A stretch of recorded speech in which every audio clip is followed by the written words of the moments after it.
Kali ini Mimin bakal coba ulas film bertema sejarah yang berlatar pada abad ke-12. Tapi sebelumnya Mimin mau sedikit mengingatkan kalau Mimin tidak bermaksud menghina, menjatuhkan, atau menyudutkan pihak dan pemeluk agama manapun. Karena membangun umat beragama yang rukun dan damai adalah suatu hal yang sangat penting dan harus dipertahankan, agar tercipta sikap saling menghormati, hidup berdampingan, toleransi, dan harmonis. Dan Mimin juga yakin semua agama pasti mengajarkan nilai-nilai dasar yang Mimin sebutkan tadi. Jadi, seberapa besar nilai toleransi kalian? Kita lihat nanti di kolom komentar. Oke, tak usah berlama-lama, ini dia.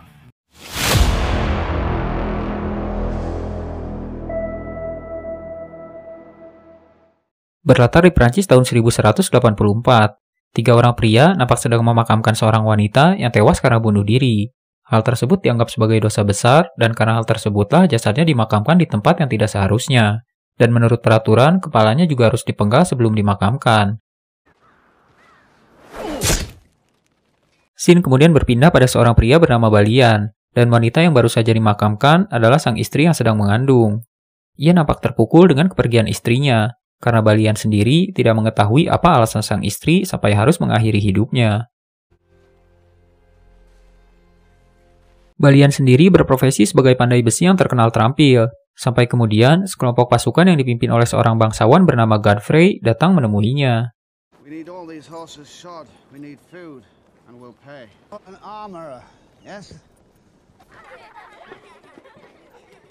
Godfrey datang untuk menembus rasa bersalahnya karena telah menelantarkan Balian, karena ternyata ia adalah ayah kandung dari Balian. Godfrey meminta Balian untuk ikut bersamanya ke Yerusalem, agar kelak ia bisa mewarisi semua yang Godfrey miliki. Namun Balian sama sekali tak tertarik dan menolak untuk ikut pergi bersama Godfrey.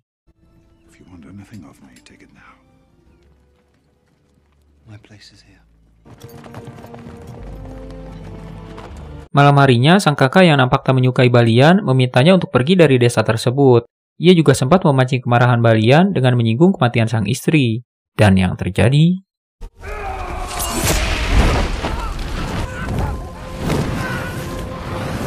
Usai membunuh sang kakak, Balian memutuskan pergi menyusul Godfrey. Ia meminta ikut serta dalam perjalanan ke Yerusalem, dengan harapan di sana ia bisa menebus semua dosa-dosanya.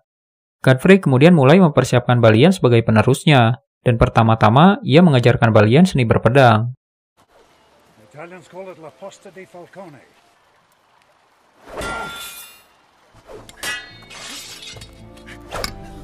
Sampai kemudian beberapa tentara muncul mencari Balian. Mereka meminta Godfrey untuk menyerahkan Balian, namun Godfrey enggan menyerahkan sang putra hingga akhirnya pertempuran pun pecah.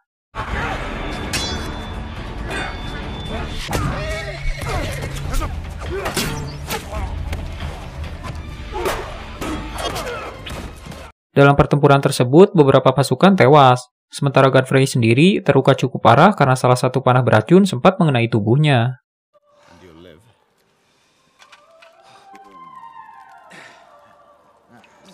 Godfrey beserta sisa pasukannya kembali melanjutkan perjalanan, dan tak lama mereka tiba di pelabuhan Messina, Italia.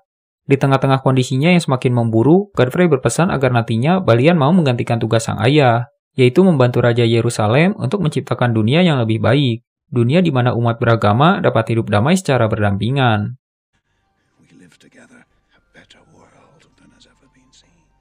Sadar jika waktunya tak banyak, Godfrey mewariskan semua gelar dan tahtanya pada Balian, sebelum akhirnya ia menghembuskan nafas terakhirnya.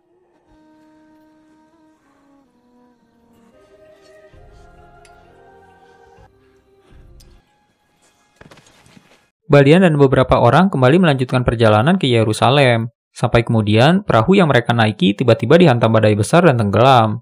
Beruntung Balian berhasil selamat. Ia juga sempat menemukan seekor kuda yang terjerat di jaring kapal. Namun sialnya, si kuda malah terlepas, hingga akhirnya ia terpaksa berjalan menyusuri padang pasir.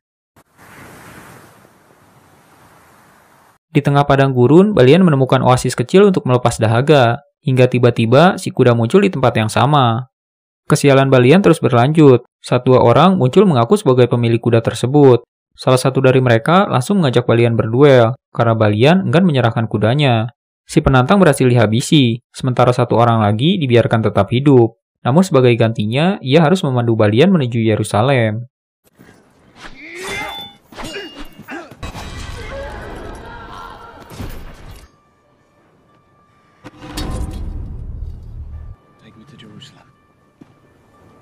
Tak lama keduanya tiba di Yerusalem. Di sana ia melepaskan orang yang sebelumnya menjadi pemandunya, dan berjanji tak akan memperbudak siapapun agar mereka semua dapat hidup dengan tenang dan damai. Esok harinya, beberapa tentara mengenali pedang yang dibawa oleh Balian. Mengetahui jika ia adalah putra dari Godfrey, mereka langsung memberi hormat dan menyediakan tempat peristirahatan untuk dirinya.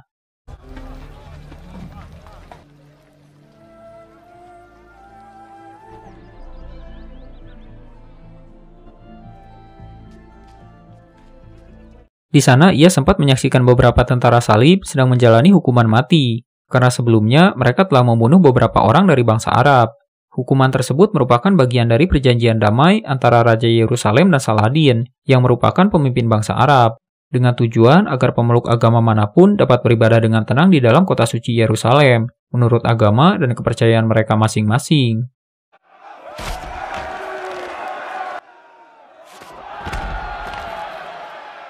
Balian yang didampingi Tiberius kemudian menghadiri sebuah pertemuan, yang juga dihadiri bangsawan lain seperti Gai dan sang istri yang bernama Sibila.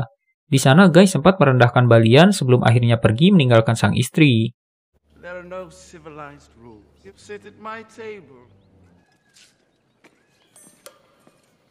Tak lama Raja Baldwin yang merupakan pemimpin tertinggi di Yerusalem meminta Balian untuk segera menemuinya.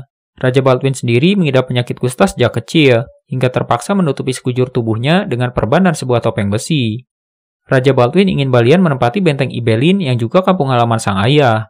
Ia menugaskan Balian dan pasukannya sebagai pelindung, baik untuk orang Yahudi ataupun orang-orang Muslim yang ingin beribadah ke Yerusalem melalui jalur tersebut.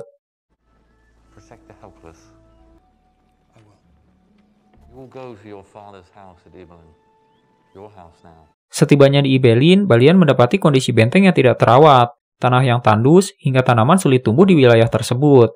Namun Balian tidak berkecil hati. Ia segera memerintahkan beberapa orang untuk menggali sumur, dan tak lama mereka berhasil mendapatkan sumber air untuk dialirkan ke perkebunan.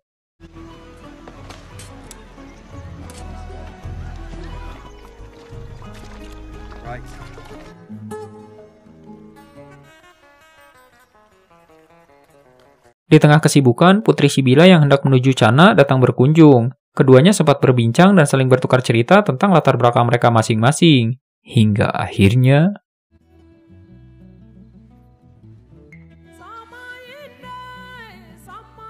Di tempat lain, dua bangsawan yaitu Reynald dan Guy sengaja melanggar perjanjian damai dengan menyerang orang-orang dari bangsa Arab yang sedang melintas. Dan tujuannya agar mereka dapat memulai peperangan dengan para penganut agama Muslim, yang mayoritas adalah orang-orang dari bangsa Arab.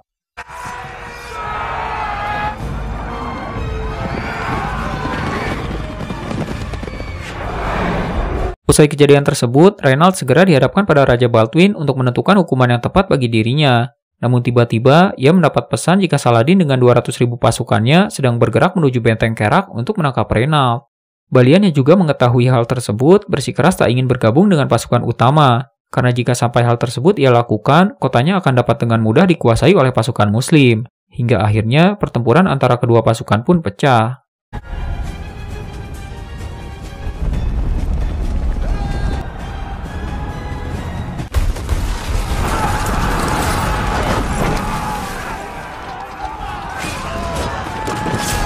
Pertempuran tersebut berhasil dimenangkan pasukan kavaleri umat Muslim, karena jumlah mereka yang memang jauh lebih banyak. Dan ternyata pemimpin pasukan tersebut adalah orang yang pernah diampuni nyawanya oleh Balian.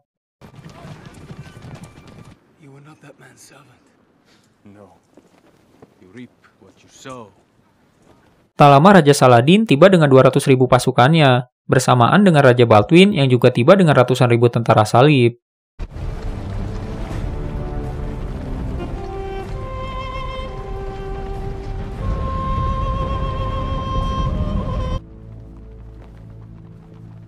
Di sana Raja Baldwin berjanji pada Saladin jika ia akan menghukum Reynald atas perbuatannya. Usai perjanjian disepakati, dua belah pihak memutuskan untuk menarik mundur pasukan mereka.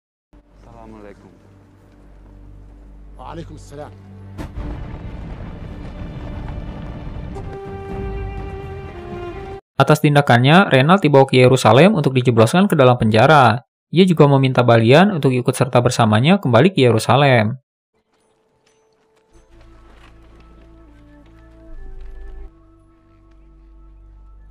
Raja Baldwin sadar jika hidupnya tak akan lama lagi. Jadi ia meminta Balian untuk memimpin seluruh pasukan salib di Yerusalem, guna melindungi keponakannya yang kelak akan menjadi raja. Karena jika sampai kendali pasukan jatuh ke tangan Guy, perdamaian antara kaum Yahudi dan umat Muslim akan hilang dalam sekejap.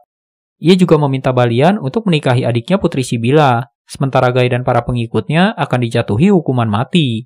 Namun Balian menolak memegang kekuasaan tersebut, dan ia berjanji akan tetap berusaha melindungi kedamaian di Yerusalem. Tak lama Raja Baldwin wafat, dan sang keponakan yang merupakan putra dari Sibila dinobatkan sebagai Raja Yerusalem untuk menggantikan Raja Baldwin.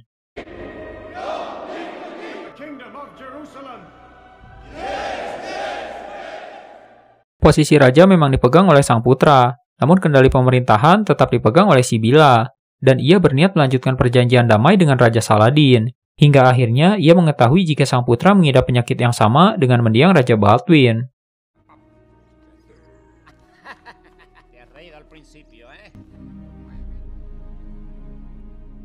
Tak tega melihat putranya jika harus tumbuh dan menjalani penderitaan yang sama dengan sang paman, Sibila memutuskan untuk mengakhiri hidup putranya sendiri.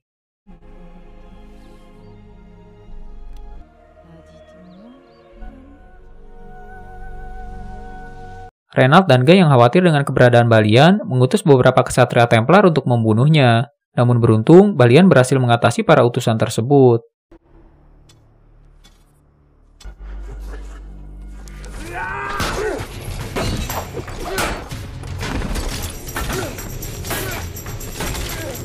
Setelah putranya tiada, Sibila yang kini menjadi ratu mengangkat Guy sebagai raja. Dan hal pertama yang Guy lakukan adalah membebaskan Renald dari penjara. Usai bebas, Renald dan pasukannya langsung menghabisi orang-orang dari bangsa Arab. Ia bahkan berani membunuh adik dari Raja Saladin.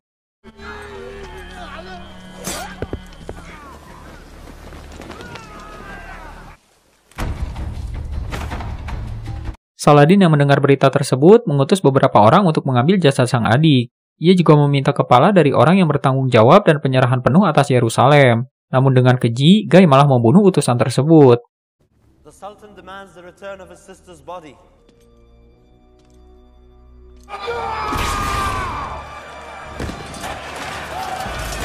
Guy segera mempersiapkan pasukannya untuk menghadang Raja Saladin dan pasukannya. Balian sempat memperingatkan jika tentara salib akan kelelahan jika harus berjalan jauh tanpa sumber air yang memadai. Dan hal tersebut akan dapat dengan mudah dimanfaatkan oleh Saladin dan pasukannya untuk mengalahkan mereka. Namun peringatan tersebut tak diindahkan oleh Guy. Ia tetap membawa pasukannya untuk menghadang secara langsung.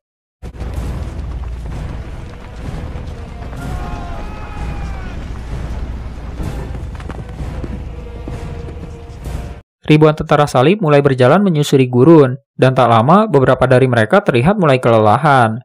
Di sisi lain, Raja Saladin juga telah bersiap dengan pasukannya, dan dengan mudah pasukan Raja Saladin menghabisi ribuan tentara salib.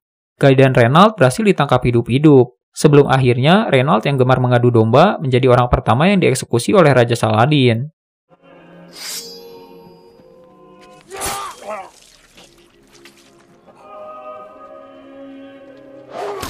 Balian yang tak kunjung mendapat kabar coba mencari tahu, dan saat tiba, ia dan Tiberius mendapati tubuh ribuan tentara salib telah tergeletak di atas gurun.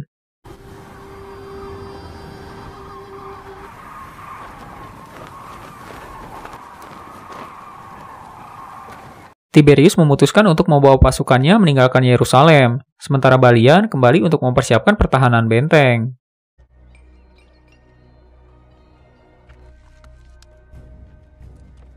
Beberapa dari mereka coba memperingatkan Balian untuk segera pergi meninggalkan Yerusalem. Namun ia bersikeras ingin mempertahankan Yerusalem demi orang-orang yang tinggal di balik tembok benteng. Hingga akhirnya Raja Saladin dan ratusan ribu tentara Muslim tiba di depan tembok benteng. Malam harinya serangan pertama pasukan Muslim dilancarkan. Bola-bola api dilontarkan bertubi-tubi ke arah benteng.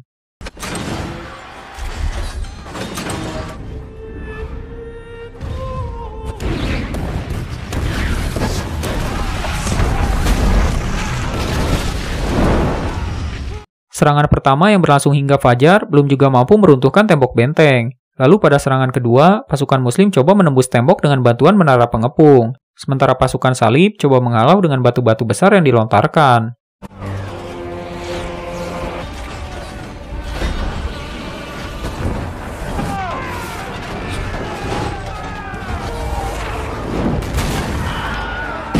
Saat menara pengepung berhasil mendekati benteng, mereka langsung dihujani guci berisi minyak dan dengan mudah membakar pasukan yang coba memasuki benteng.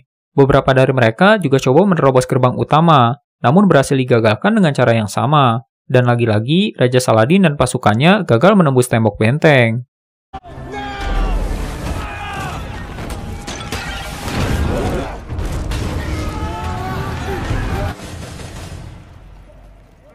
Esok harinya serangan kembali berlanjut, dan kali ini Balian beserta pasukannya berhasil meruntuhkan menara-menara pengepung.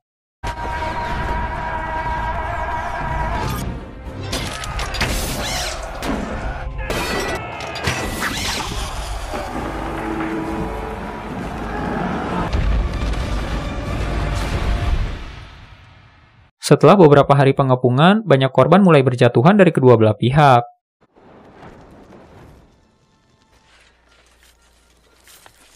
Pada hari berikutnya, Raja Saladin memfokuskan serangan pada bagian tembok yang paling rapuh, dan cara tersebut berhasil membuka jalan bagi pasukan Muslim untuk memasuki Yerusalem.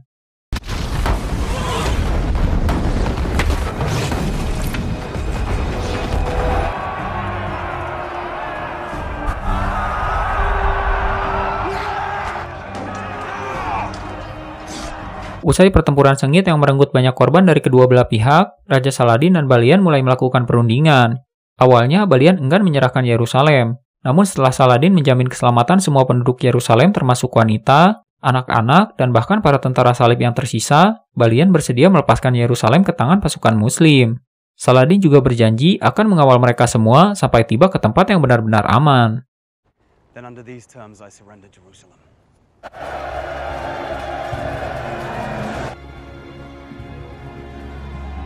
Setelah berhasil menguasai Yerusalem, Saladin bersujud mengucap syukur di dalam masjid yang berada di dalam komplek benteng. Dan sesuai janjinya, ia mengawal semua orang Yahudi untuk keluar dengan aman dari Yerusalem.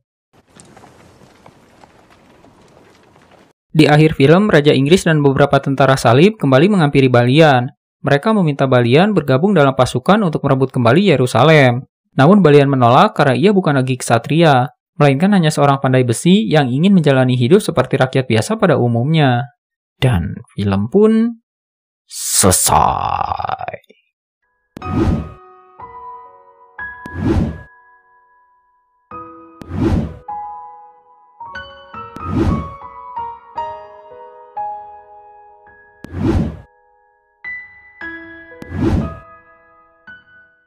Oke, sekian dulu ulasan kita hari ini. Mudah-mudahan bisa menghibur bahan kalian. Kalau kalian punya saran atau film yang ingin kalian dengar ulasannya, bisa komen di bawah. Terima kasih.